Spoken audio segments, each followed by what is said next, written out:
Thank you very much, Your Excellency, and especially for your generosity in accepting to engage with our journalists.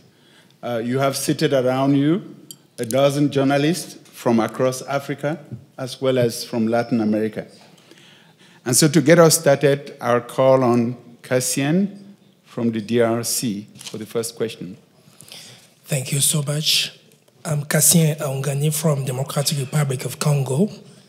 I'm so glad to be here. I work for meolis.com and Diplomacy and Development Media. So my question is to know what African countries can expect from this summit on food security in this context. And what is the nature of the relationship that the Ukrainian government intends to establish with the African countries? Thank you. First and foremost, when it comes to Ukrainian government working with the African continent countries at large, we have committed to strengthening Ukrainian presence in Africa, and this is what is happening. I signed a decree to open 10 additional embassies in the African continent, 7 of which have been opened already, and 3 are expected soon. The presence of Ukraine is now stronger, and there is a specific emphasis on each country. We will continue guaranteeing food security, despite all the Russia's attacks, as you can see.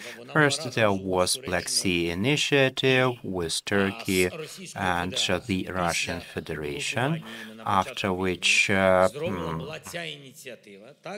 they, also with support of UN, of course, this initiative worked, but Russia did its best to limit the scope of experts. They used all kinds of sabotage, after which they blocked the initiative entirely, after which Ukraine, with support of the partners, with support of insurance of ships and additional air defense, such as Patriot systems in Odessa regions. Well, I will not give the numbers now, but surely with support of the partners, with support of Romania, Bulgaria, and Turkey, we ensured the increase of the exports of goods by sea. And I believe it is very important that Ukraine is still guaranteeing food security. Also, Ukraine wants to keep increasing its presence, not only politically, we are interested in economy as well. So the task is set to work in parallel with the launch of new embassies, through the launch of the new grain hubs for the storage of different food products.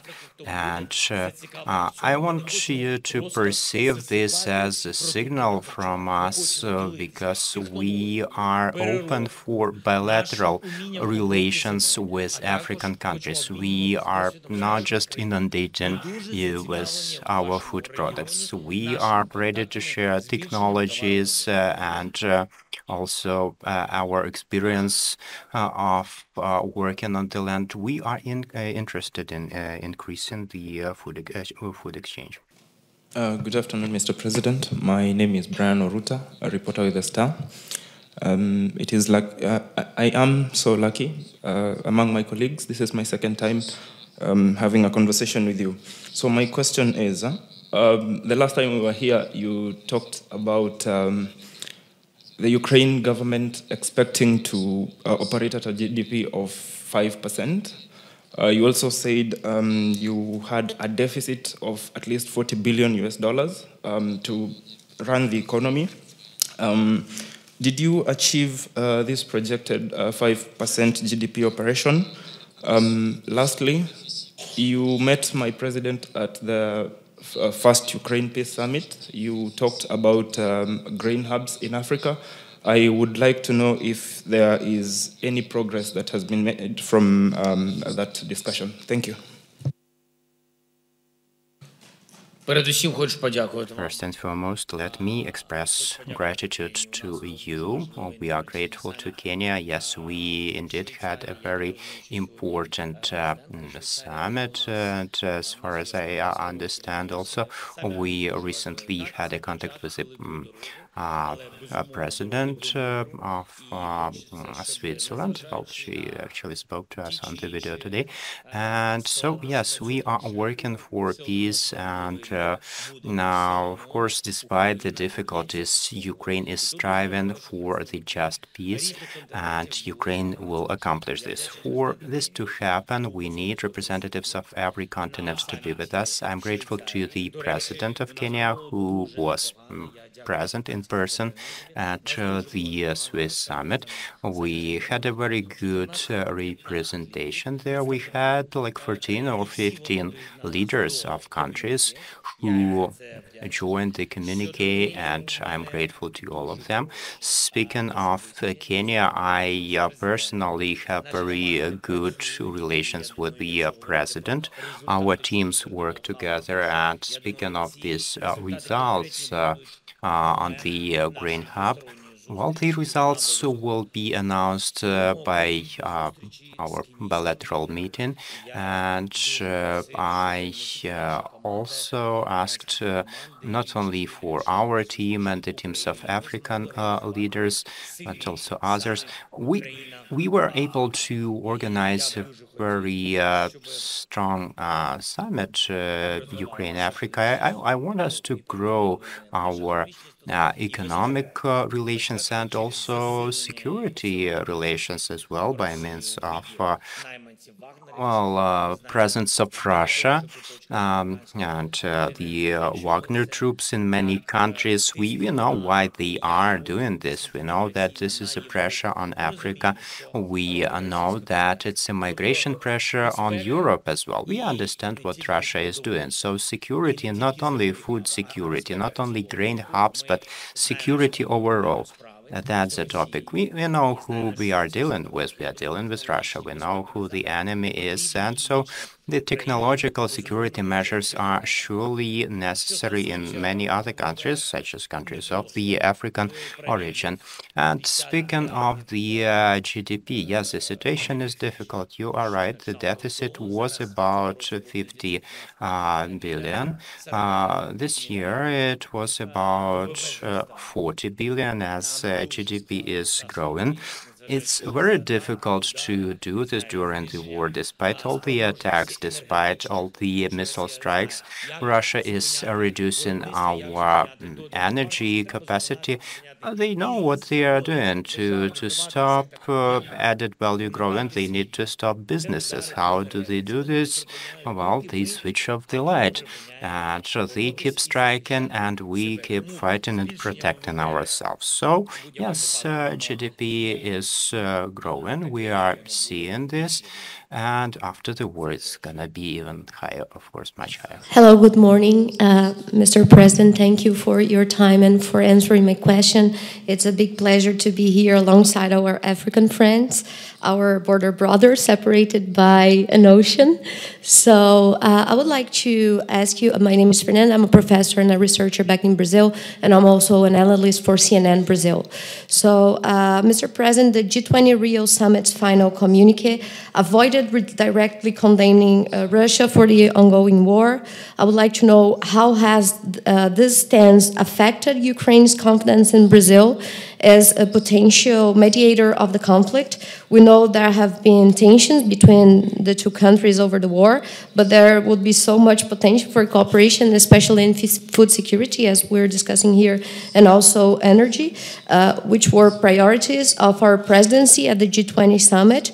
And also, in your assessment, if it's not Brazil, is there currently any other actor among the Global South countries that combines the diplomatic credentials and firmness of position needed to play this mediation role? Thank you so much. Brazil is a large country. I know that well, there are many people there, and We surely have our Ukrainians there as well. I know that the large share of Brazilians support Ukraine, and we are grateful for this. Unfortunately, G20 was marked by very weak support of Ukraine. And as people of Brazil support us, I don't want to lie to them. I don't want us to be in the shadow of useless diplomacy and trying to speak softly. Well, let me be honest. If we want to have good relations between our nations, we probably need to support people first and not the aggressor countries and their leaders, such as Putin and the Russia of today.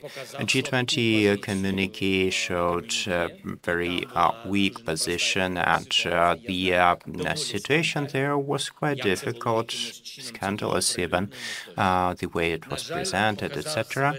And unfortunately, the leader of Brazil has presented a weak position. And despite the good dialogue we had before once in the United States of America. So I don't believe that populism is a good way to stop Putin. I don't believe that cheap energy resources is a way to get long-term protection for your freedom. I believe it's a mistaken move. And mediation of Brazil in this case cannot happen because Brazil at G20 has not shown its voice in terms of Putin's aggression. It was not loud, and because of this weakness, Putin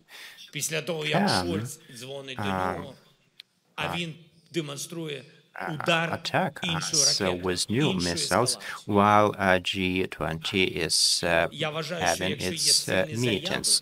After a phone call by Scholz, he just proceeds with escalation, with more missile strikes.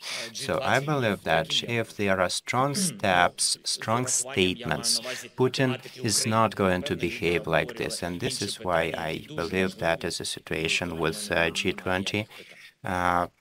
When we now focus on Ukraine. But of course, there are other topics which are surely important. No issues about that. Merci beaucoup de nous recevoir. Ça paraît loin, mais on est tous impactés par cette guerre. My question is going to be.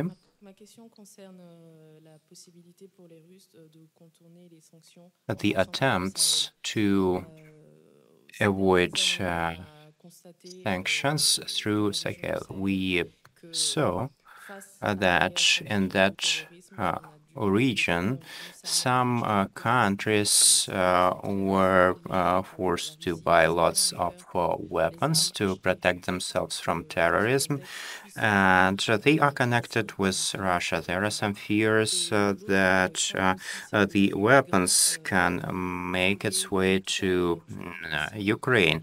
Also, there is a fear that the grain stolen from Ukraine will be provided to the countries of the region to strengthen the propaganda. Do you share these fears? The Wagner troops in the Sahel region are surely present, and with the weapons and their influence, they will be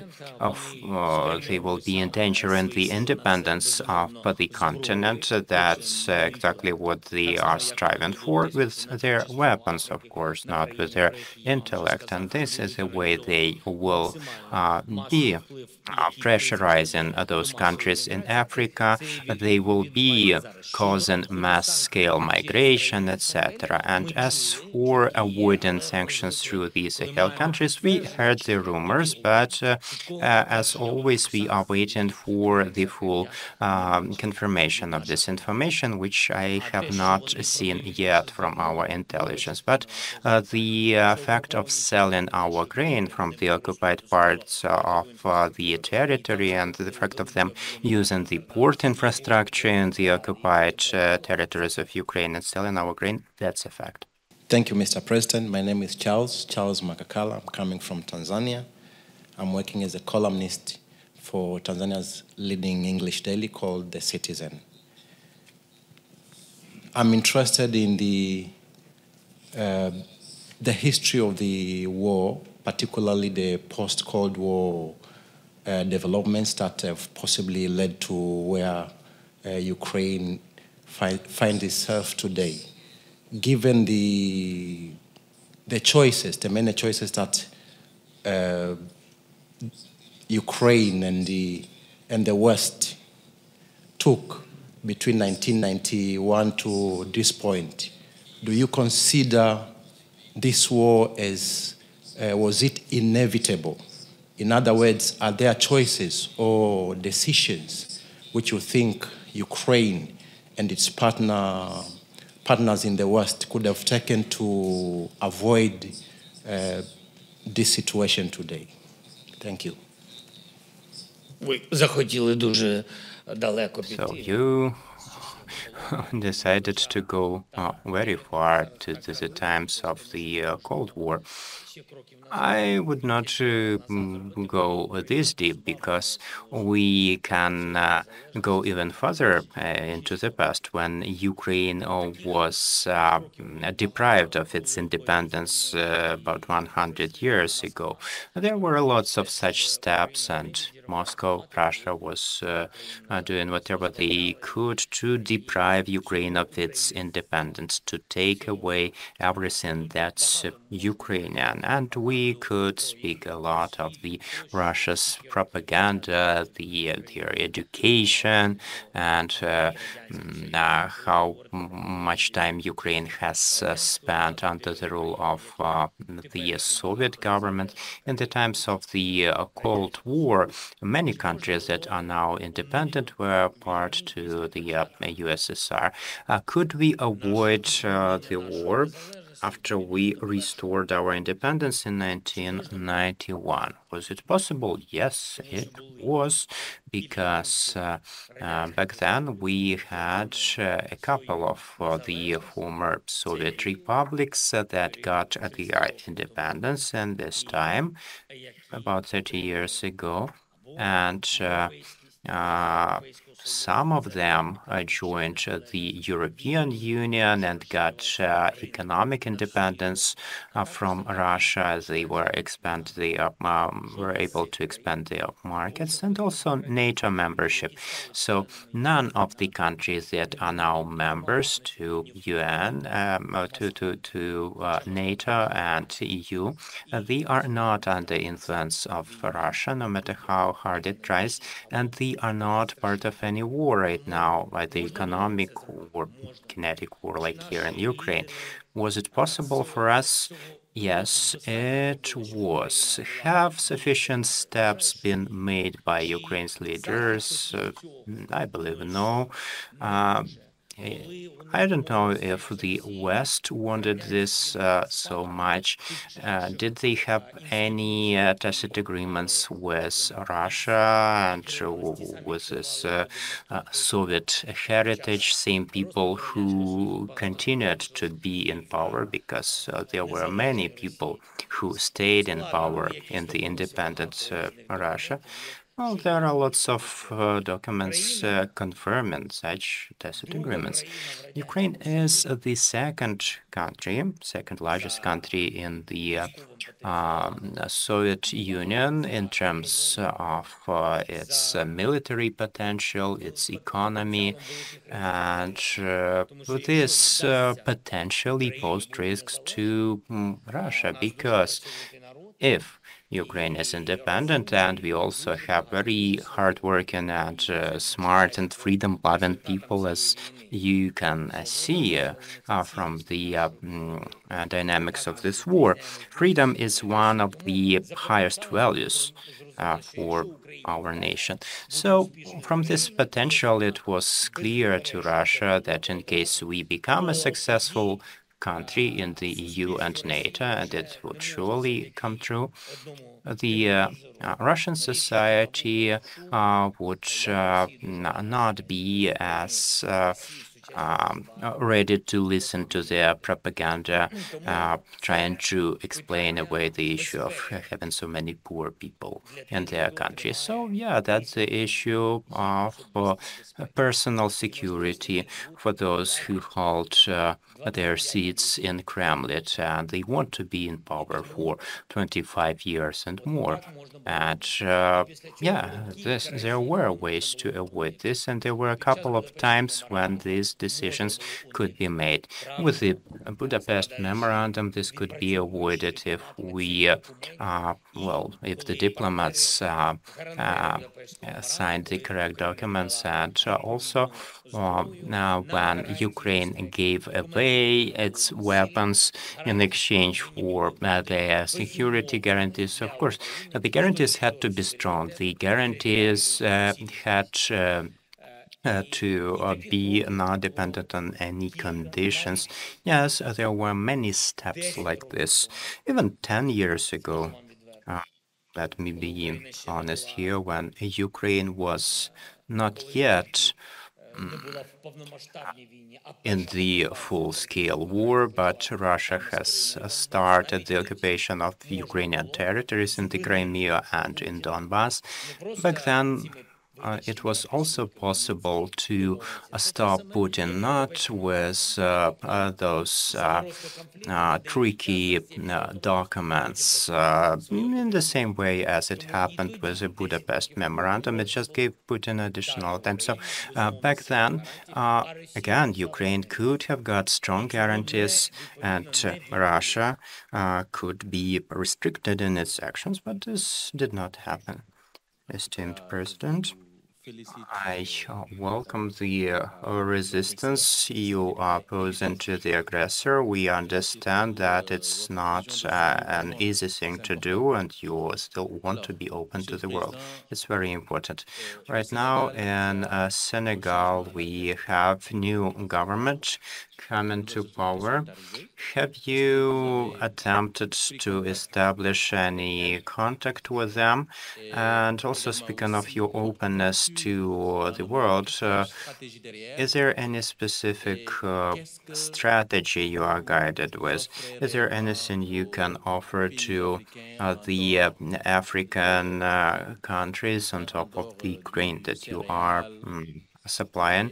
And what are the other options of cooperation with Ukraine? Because geopolitically speaking, we need to offer much more, to have much more on the table to ensure long-term cooperation. So also speaking of Russia's invasion, is Ukraine now focused on overcoming misinformation to tell the world the truth of how Ukraine is a victim to this aggression, and how Ukraine is managing to continue its economic development and keep working for the global food security? Thank you. Thank you for your question. So what exactly can we offer? We can offer what we have and something in which we are leaders already. So food security is not limited to grain and grain hubs. There are technologies, drones, sea drones. As you know, we were part of different missions. Our officers, our military were taking part Surely, right now, the experience of Ukrainians is different. We know who the Wagner troops are. We know how to fight with them and how to destroy them. So we have this experience. Next comes education, different types of education. We have mentioned the field of agriculture, military education as well, as we have got new experience and we are still getting it. Also the processing technologies that I have mentioned and the investments. We indeed had some discussions with business during and before the war. It's maybe not in focus right now, but investing of our modern business should be happening into the countries of the African continent, into the extraction of minerals, etc. So also one more area in which we are experienced is protection from cyber attacks. We had thousands of them here in Ukraine, and we are now skilled in protecting any country from anyone with ambitions similar to those of Putin. Your banking system, your mobile phone operators, your educational network. Yes, we are very experienced in this regard.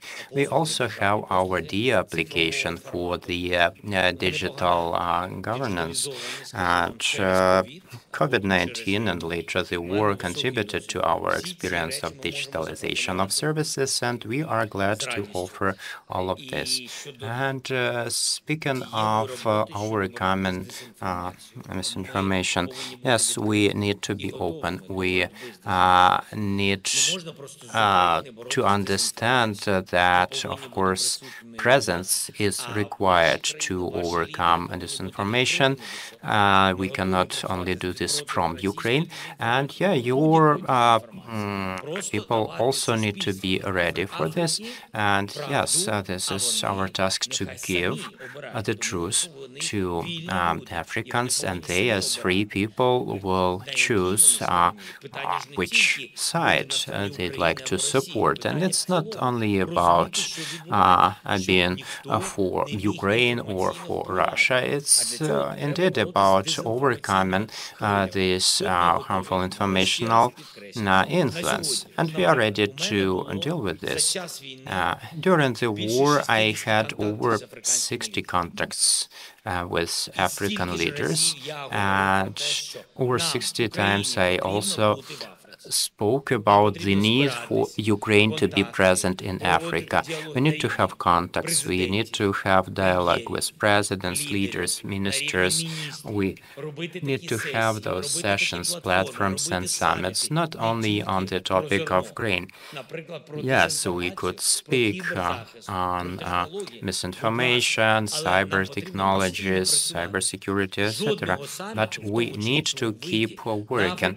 There had never been any Ukraine-Africa summit on the African continent, but I have been emphasizing this in every conversation with the African leaders, and of course I also mentioned this in my media communication.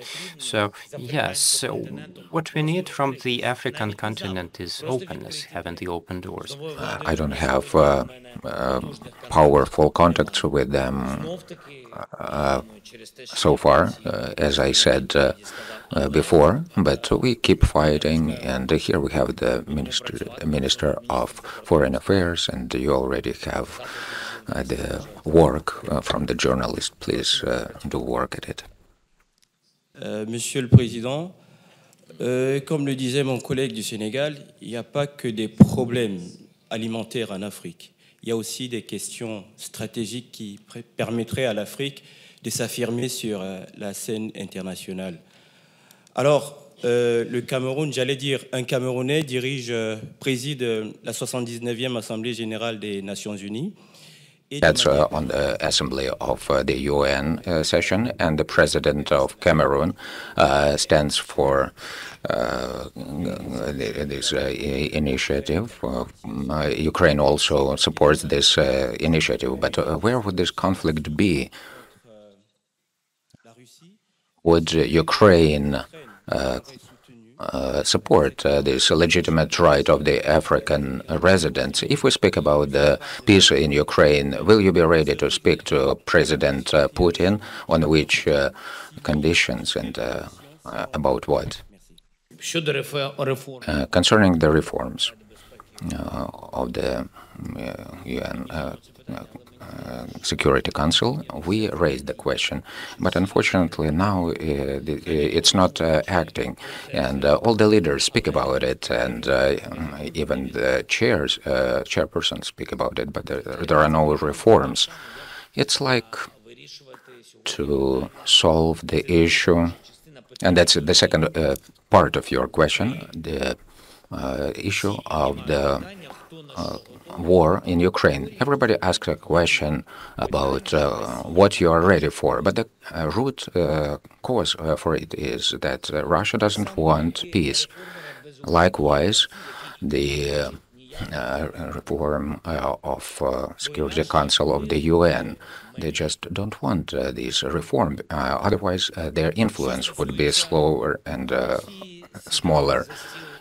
If we get the Russian president as at the table for negotiations, look, we'll look at the person who every 2 or 3 months is involved in some kind of escalation. He raises the stakes and doesn't want to be at the same table of negotiations with Ukraine. They want to be in the position when somebody represents them and somebody asks them to finish the war. The beginning of the full-scale invasion, missile strikes, occupation. You are shown the ultimatum where the Russian position is clearly stated. It said, decreasing our army to the number that it won't be possible for it to defend the country, let alone to be existent. To also confirm that the occupied territories, as a Russian, they are the Nazis themselves. They speak about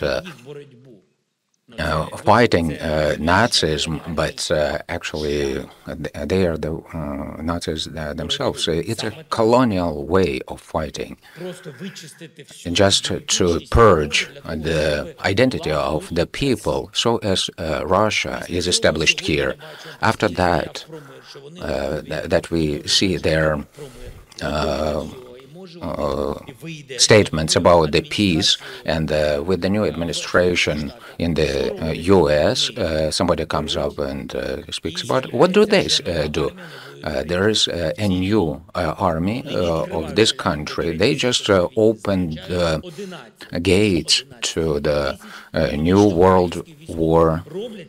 They just get troops from the North Korea. Is it covertly? No, it is publicly.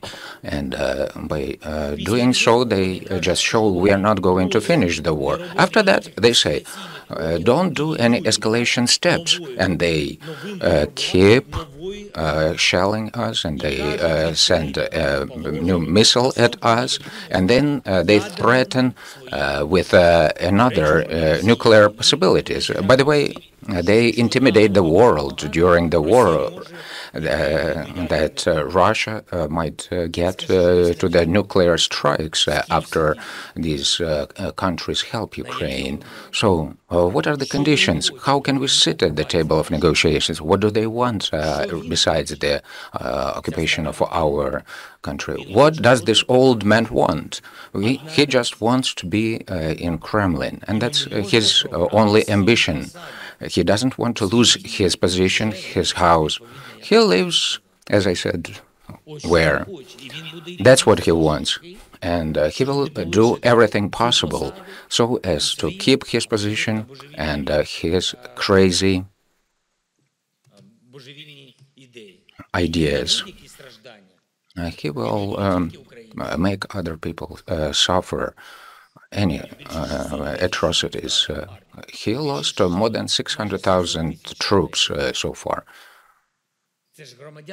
These are the citizens of his country. And there are some countries in the world that account that number of population. They don't count people. So when there is no strong position of the strong countries that are for fair, just peace, he will drag time. He will continue. He will continue intimidate people, intimidate the world. We just need together to help the country. The big countries, countries from Africa, from Asia, the US, Brazil. It's enough to moderate. We need to get the position to put Putin into his place, to finish the war. We need to make him finish the war, but not just to set new conditions. I'm Idoge Paulinus. I'm an assistant editor with the Sun newspapers in Nigeria. Mr. President, in Nigeria, we are full of appreciation that in time of war like this, Ukraine donated grains to us. Now, what kind of support does Ukraine require from Nigeria and ECOWAS, where Nigeria is playing a leading role? You know, President Bola Ahmed Tinubu is the current president of the Authority of Heads of State and Government of ECOWAS. Then also, when I return to Nigeria, you know it's not always easy to sit with you at a table like this every day. When I tell people I went to Ukraine and I sat with you, they will ask me, if I ask you when this war will come to an end. So now I'm putting this question before you. How soon shall we see the end of this crisis? Then lastly, what plans does Ukraine have in terms of recovery at the end of the crisis? Thank you, Mr. President. First of all, I would like to thank all the countries, Nigeria and other countries that help us. First of all, I would like to thank the countries, close partners that helped us with weapons, because without it, we couldn't have withstood. Otherwise, we wouldn't have had the country. I would like to thank everyone. For the humanitarian aid, I would like to thank all those countries who couldn't help with the weapons, but helped with humanitarian aid. There were some countries who were afraid to help us, but supported us politically. Here we sit together safely, and that's because the world united around Ukraine, and that's very important.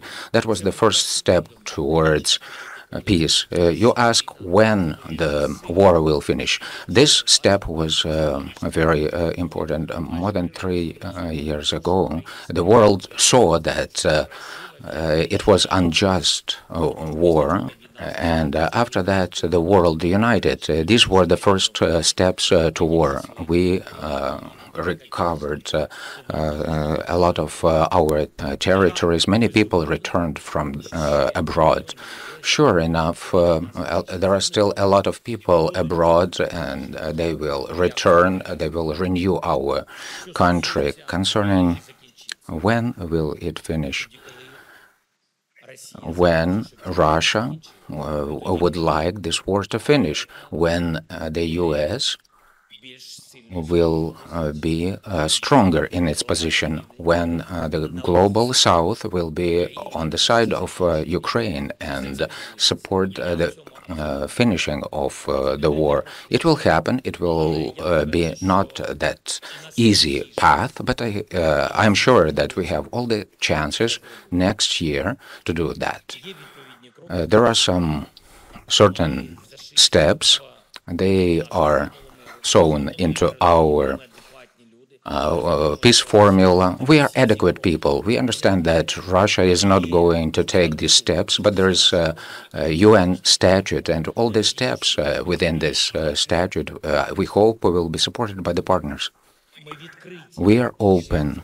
Let me reiterate that, and I would like to address the leaders of the African countries and Asia, Arab countries. They need to know that the document is ready. We are ready to see their proposals as well. I would like to see the proposals of the new president of the US. I believe that we will see those in the end of January. And I believe that we will have the plan about how to finish this war. Good afternoon. Good afternoon. Now, Mr. President, I have a simple question about how you feel when it appears some leaders, including African leaders, are only willing to pledge support based on what you can offer them. I'm just asking about your true reflection on what I consider to be an unconscionable transactional approach. What appears to be the position of some leaders, and in this case, some even on the African continent, that they can only support your cause if you put something on the table for them. And that particular position, how do you deeply feel about it? I think that they will have a lot, to my mind, I'm sorry, I don't wish you, God bless, it will never be. But I think that you will have a lot of problems with Wagner's and with Russian influential politics in your country. It's about security, and as we know very well, it's a pity, but we know it very well. When you are very dependent on Russia, they will come to you. And when they will come, it doesn't matter what economic issues you have, what benefits you have, energy benefits, chemical benefits, grain, etc. from Russia. It doesn't matter when missiles came to your houses, when your country began to be destroyed countries, when your children just, dying. Doesn't matter what you have, what the price of energy. At this moment, it doesn't matter what the price of petrol in your country. Trust us. It's so important before the war, and it means nothing during the war. Only human lives. This is the value of each nation, each country, and that what value, first of all, we defend it and defend it now, and will do it to the end of this war.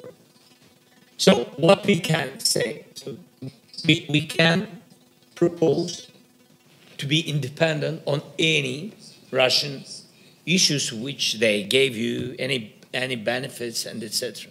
I think so. This is the most important, this experience with relations of Russians. This security, what I said previously on food technologies, army, education, and political security. I think, you have a great and also tragic history of your continent, of such global and ambitions of countries who wanted and who occupied it, your countries. And I think to change one occupation to another occupation, it's not the method, to my mind. Thank you. Thank you so much.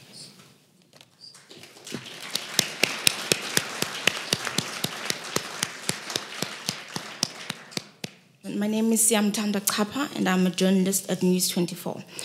Mr. President, as you know, South Africa will assume presidency of G20 from December 1, and the handover has already started.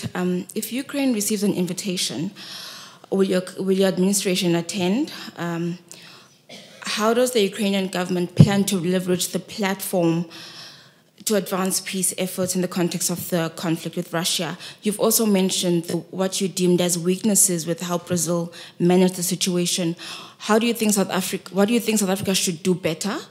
And finally, I understand you are keen on visiting South Africa, and you've said so to Pretoria. What has been the delay with going to South Africa? As I said, that we have our plan.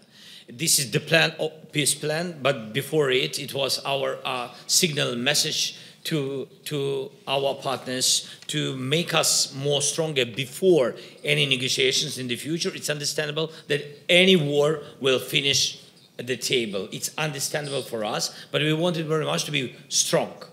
And I didn't want Russian disinformation policy makes influence on the people, that we have only our plan and we don't want to hear our other partners from other continents. It's not truth. That's why, for example, with the President Ramaphosa, we spoke about it, and I said to him that we are very open. We have the plan.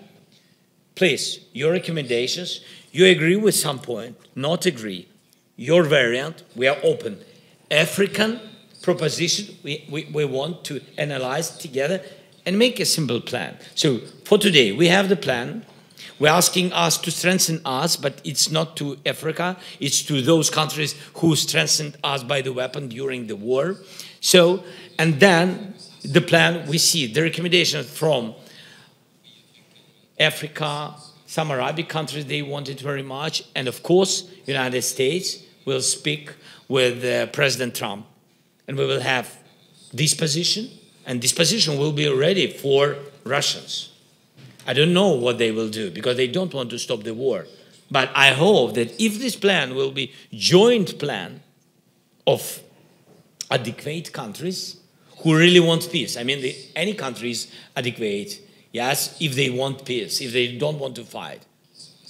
So it's not, I mean, it's something, you know, not minimum, not smart, yes, to fight when you can negotiate diplomatically any problems, any questions. So that's why, and we will be ready. So I think that after some time, not too much time, we will have these propositions. What do you ask me? What she more? wants to see you in Pretoria. So when are you going to Pretoria? With pleasure. When? When? Yes. Ask Ramaphosa. So I'm ready. I'm ready. President, I'm happy to be here with my colleagues, with Brian. We can say that Ukrainian issue is more interesting for Ukrainian peoples after our being here. I actually published the book, which is quite popular in my country, in African countries. Last year, you told us about the conditions between Ukraine and Africa, and you said that you were not satisfied at the conditions then. And since then, what can you summarize, and has the position of the African countries changed, or you are still disappointed? Нема часу на ті чи інші емоції, на ті чи інші розчарування. Я радий, що наша присутність в Африці збільшується. Ми зі свого боку робимо все, може не все можливе, але робимо достатньо багато. Right now, we still cannot say that our contacts are strong. We should probably do more. My name is Jimmy Wuche. I'm working for HP and website Chadian medium called Alwihda Info. My question, is there a risk that the conflict between Ukraine and Russia will spill over into Africa, given that special forces from both are fighting alongside the protagonists, notably in Sudan? Well, it depends a lot on how the war in Ukraine ends. A lot depends on this, not because Ukraine is the most important on this planet, but because today this is a showcase of whether it is possible in a principle to buy another country or to impose the rules in a different country, to breach the international law and the rights of people in a different country, and invading the borders and neglecting territorial integrity. Well, yes, a lot depends on this. Yes, there are Wagner troops in Africa, so they have set up this bomb already, figuratively speaking, and there can be different destabilization efforts if Russia decides to do so. If they are not getting the right punishment for this war that they have brought to Ukraine. Yes, the response to the occupation of the Crimea and part of Donbass was quite weak 10 years ago.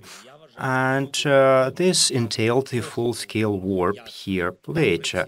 Yeah, the outbreaks of violence can happen in Africa or wherever else where they are interested in the mineral resources or anything else. Africa is a big continent, and yes, it is important for them, both here and in the Near East. They will be orchestrating such outbreaks. Пане президенте, Колмакова Марія, Інтерфакс Україна. Ви сьогодні сказали... Today you have mentioned that there are some meetings in the USA scheduled in January. Will you please specify whether it's going to be before the inauguration of Trump or after? Я не знаю, коли будуть зустрічі. У мене немає дати.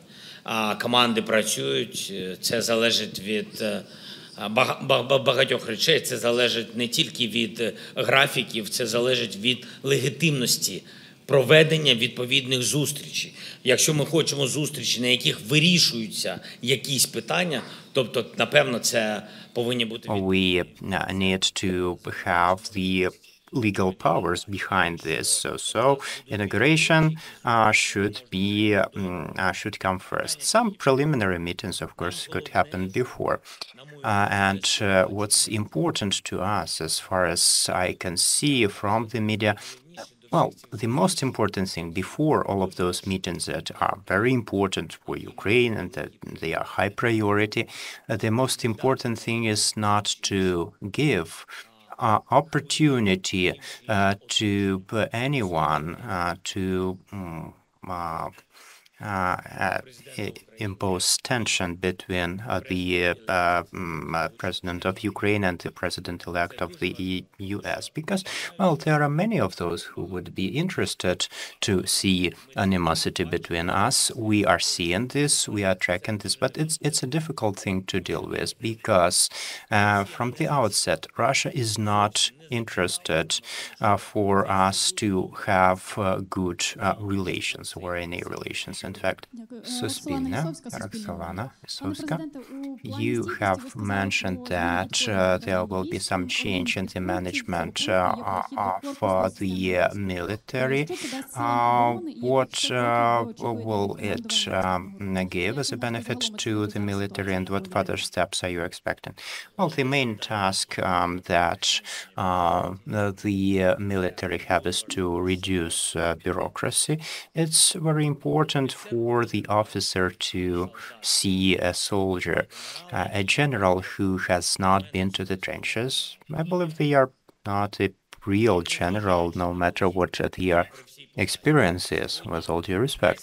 Right now, the most difficult situation is there in the front lines and the trenches, and for the high morale, we should not speak from the headquarters on what is missing. We need to have direct communication between the officers and the soldiers. And this is why Mr. Syrski is always present at the front lines, and we have the morning and evening reports from him. But that's not enough yet. The generals should be in the trenches because the morale of the military actually is the most important. Of course, it's up to the military to make some decisions, and if this system implying the reduction of this distance between the general and the soldier, if this bureaucracy is going to be reduced,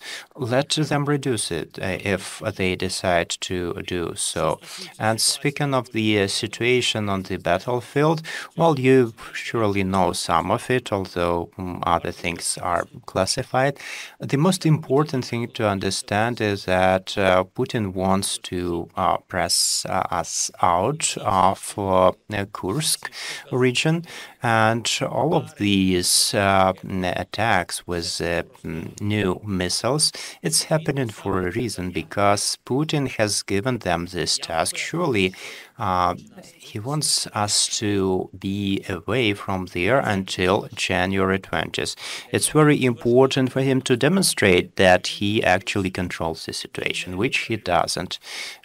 Kursk operation is not a game. It actually shows that Putin is unable to protect his own state because he has sent all his resources to occupy Ukraine, and any country from any side can decide to be their guests all of a sudden, I'm sure. And this is why there the situation is quite difficult. And also in Donbass, in the east of our country, Putin wants to show that they will complete the tasks of this special military operation, pressing us out of Donbass and also from Kursk.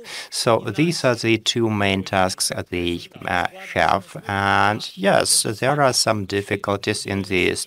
Yes, there are some insufficiencies of troops in the east, and there are some challenges with the supplies. But nonetheless, we are still there, and we are protecting our country. That's what's the most important. And the kinds of losses Putin has are unprecedented. One of the recent intel from Kursk, there was an intercept of the conversation through which Putin is informing that the entire fate of the special military operation depends on the Kursk operation. They are not as strong as they may seem. They are able to frighten others, sometimes because of the weakness of our friends. Your Excellency, what you've done this afternoon is extraordinary. It's unprecedented. It's exceptional. For us to see that at the peak of a global summit, the president takes the time, over 1 hour of his time, to engage with journalists from Africa, Latin America, the global south. This is truly unprecedented. And I think it speaks to your leadership style, the bravery and the courage of your leadership, and your efforts to engage the world to better understand the story of Ukraine. My hope is that our brothers and sisters from the media who've had this opportunity and this privilege to exchange with you would continue to tell the story of Ukraine and the great humanity, the humanism that comes out of a country that's facing aggression, but still reaching out to other underprivileged people around the globe to respond and provide relief to them. So we are extremely thankful, Mr. President, that you made time this afternoon for this dialogue with the journalists. And please, I will ask all of you, Your Excellencies, to join me in a standing ovation to His Excellency President Zelensky. Дуже дякую. Thank you so much. Thank you very much. Thank you so much. We'd like to have a question.